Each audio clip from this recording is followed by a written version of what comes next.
বিশ্বপিতা তুমি হে প্রভু, আমাদের প্রার্থনা এই শুধু তোমারই করুণা হতে বঞ্চিত না হই কভু।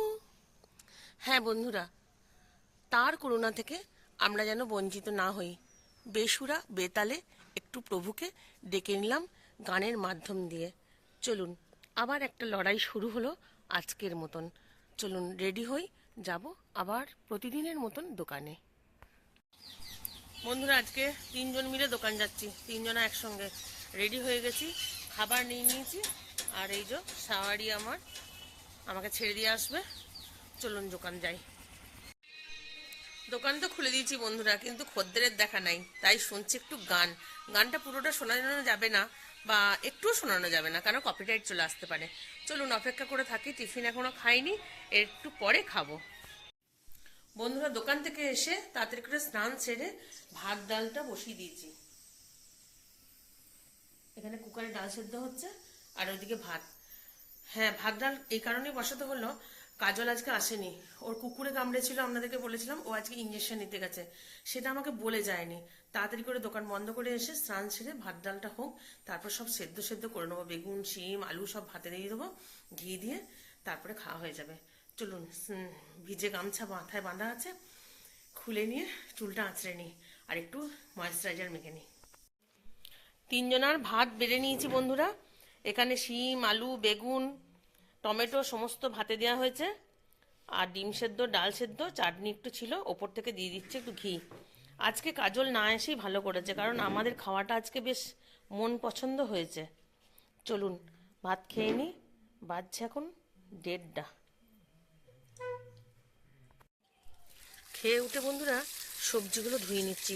মেজবাবু এনেছে মূলো ফুলকপি, আর ওদিকে বেগুন আর ফুলকপিটা ধুয়ে রেখেছি, পালং শাক ধুয়ে নিয়ে এগুলো ধুয়ে জল ঝরতে দিই, তারপরে ফ্রিজে তুলবো, তারপরে রান্নাঘর পরিষ্কার করে ফিজিওথেরাপি করতে যাব।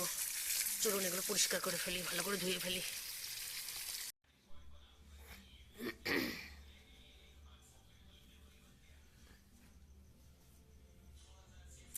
নিজেকে নিজেই দেখছি বন্ধুরা, আবার সকালে উঠতে হবে, আবার সেই লড়াই। সকালবেলায় আর মনে হয় না যে উঠি।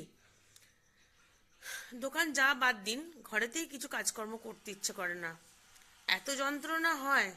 সবসময় যন্ত্রণা হচ্ছে, সবসময় একটা ব্যথা যেন। বাগানে কোদাল দিয়ে বাগান কুপিয়েছি, মাটি কুপিয়েছি অনেক, বা অনেক ভারী কাজ করেছি, পুরো এই শিরদাঁড়ার থেকে। ওখানে তো থেরাপি করতে করতে ঘুমিয়েই যাই। যে ছেলেটি করে দেয় বলে, দিদি কোনো অসুবিধা নাই, তুমি ঘুমিয়ে পড়ো না। আর পাইলসের ব্যাপারটা এখন হচ্ছে, চুলকাচ্ছে। আর্মি থেকে যে মলমটা দিয়েছে ওটা লাগালে একটু রিলিফ পাচ্ছি। সারাদিন বসার শোয়ার সময় পাই না, তাতেও সমস্ত ঘরটার গোছানো হয় না।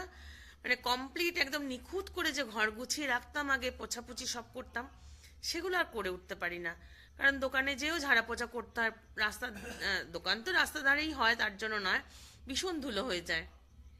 একটা জিনিস দিতে গেলে এত হাতে ধুলো লাগে, ওখানে যেও করতে হয়, আর ঘরে এসে করে উঠতে পারি না।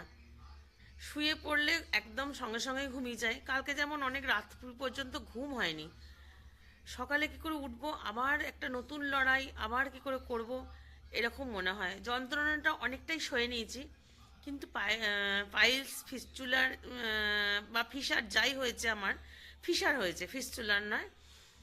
ওটা খুবই কষ্টদায়ক হচ্ছে, খুবই কষ্ট হচ্ছে। যখন চুলকাচ্ছে তখন মনে হচ্ছে একটা তারকে এরম আকোশি করি, দিয়ে ভেতর থেকে চুলকাই। যাই হোক বন্ধুরা, আজকের দিনটা এইভাবেই শেষ করছি, আপনাদেরকে সাথে নিয়ে গপ্প করে। ভালোই দিনটা গেল, ভাই এসছে, মেজবাবু রয়েছে 3-4 দিন, সবাই মিলে হই হই করে ভালোই দিন যাচ্ছে। যত কষ্টই হোক, ঠিকঠাক হাসি মুখেই রয়েছি। সবাই ভালো থাকবেন, সুস্থ থাকবেন এবং সাবধানে থাকবেন। ঠান্ডা ঠান্ডা গরম হচ্ছে, সেই জন্য ঠান্ডা লেগে যাচ্ছে। আর আমার ভিডিওগুলো যদি ভালো লাগে তাহলে একটা কমেন্ট করবেন, লাইক দেবেন, লিখবেন কি হচ্ছে না হচ্ছে। অনেক দিন হয়ে গেছে ভিডিও, অনেক ভিডিও হয়ে গেছে, কিন্তু সেরকম ফলাফল পাই না। কেন জানি না, বুঝতে পারছি না কি জন্য হচ্ছে না। চলুন, সবাই ভালো থাকবেন, সুস্থ থাকবেন এবং সাবধানে থাকবেন, আনন্দেতে থাকবেন।